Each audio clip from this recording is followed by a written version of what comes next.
In fact, the Egyptian leadership is exerting all effort to reach calm and ceasefire in order to allow the access of humanitarian aid and to provide the enough quantities for the needs of the Gaza Strip that is now under siege from Israel. And as Israel is hindering the work of UNRWA, there has been a great campaign by Israel against UNRWA to question its reputation and its neutrality in providing the humanitarian aid to the Gaza Strip and distributing it to the people of the Strip. Egypt is active in all international fora, be it in Cairo or elsewhere in the world. Egypt has been exerting all effort to raise this matter and to present the Palestinian cause with the Egyptian narrative that is approved by many capitals in the world. The idea of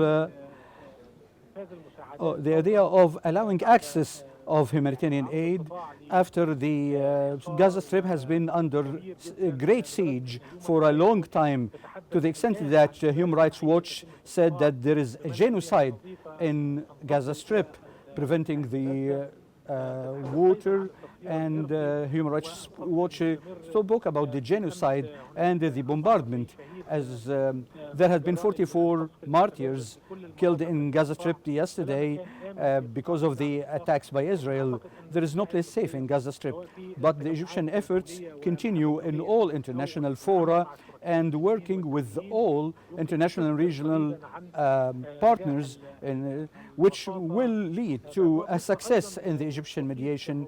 Egypt is a very trusted mediator by all parties. Egypt is highly appreciated and highly respected because of the value of the Egyptian leadership and the Egyptian effort, and this will lead to a cooling in the nearby future.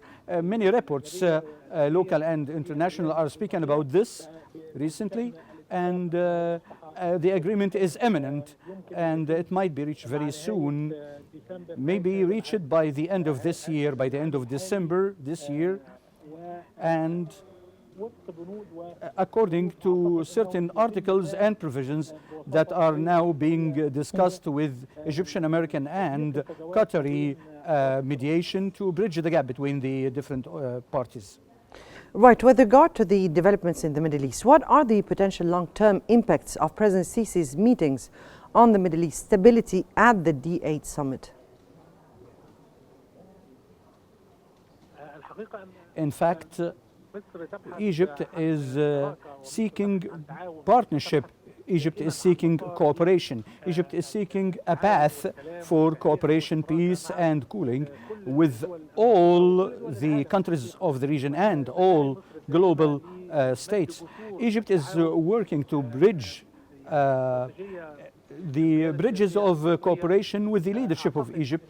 And I believe that these meetings and these gatherings that aim for building such partnerships will be fruitful, and the people of the region that are waiting for the leaders of the world to work together for fostering such partnership for a better life for their people, for these people and for these countries.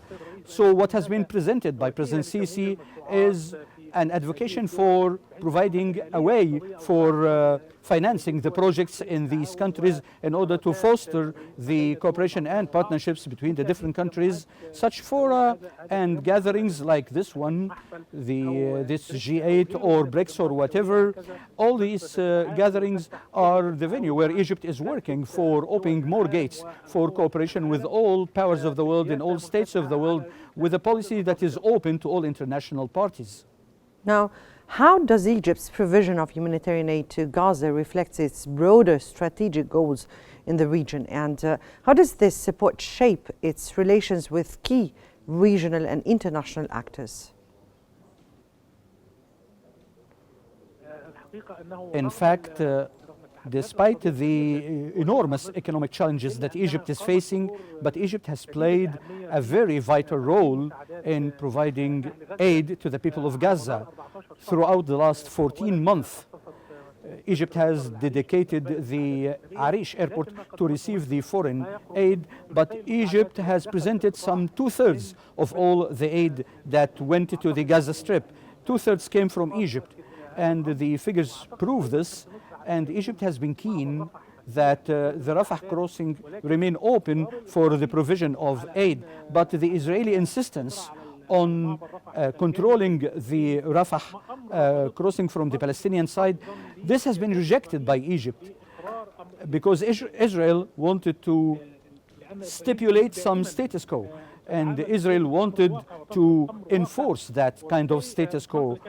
But yes, Egypt has been an obstacle against the Israeli attempts to control the Gaza Strip. And Egypt insisted that the Palestinian side should be on the other side of the crossing, of the Rafah crossing, according to the crossings agreement in 2005, which was where the EU was a partner of it.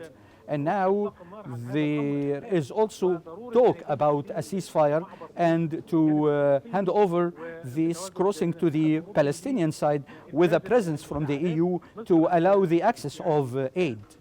Egypt has been keen for a ceasefire to allow the entry of the aid to the Palestinian people in the Gaza Strip, who are in dire need of these basic elements and medical equipment and all of these kind of needs that they have, because the Gaza Strip has been converted into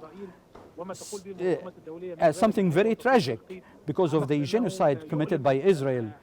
This situation is hurting the conscience of the people of the world because the world has been witnessing how Israel dealt with the Gaza Strip over the last month.